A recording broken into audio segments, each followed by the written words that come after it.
Welcome to the Salmon Runs YouTube. Enjoy the video. In this video, I will compare Subaru Crosstrek Limited vs Sport, which is better.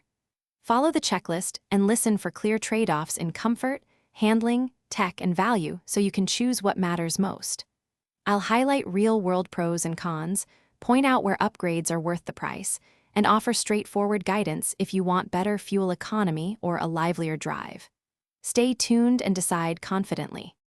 Let's talk interior comfort and usability in plain terms. The Limited aims for a quieter, more refined ride with softer seats and nicer finishes, while the Sport favors supportive bolstering and simpler trims that handle dirt better. If cabin noise and luxury touches matter most, Limited wins. If you want a sportier seat and easy care surfaces, Sport fits.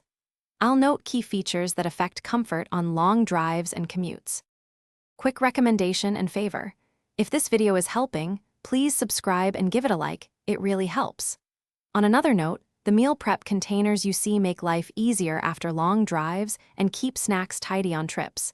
Check the description for the link and other deals. I genuinely appreciate your support and feedback, so hit subscribe if you want more practical vehicle comparisons. Now let's get back to the video. Now, performance and handling. The Sport suspension and steering changes give a livelier feel in corners and on twisty roads, but they can transmit more bumps. The Limited trades that for a calmer, more composed ride that soaks up imperfect pavement.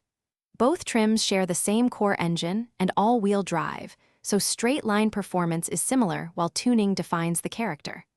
I'll highlight which setup suits commuting or spirited driving. Thanks for watching. Consider subscribing if we helped you.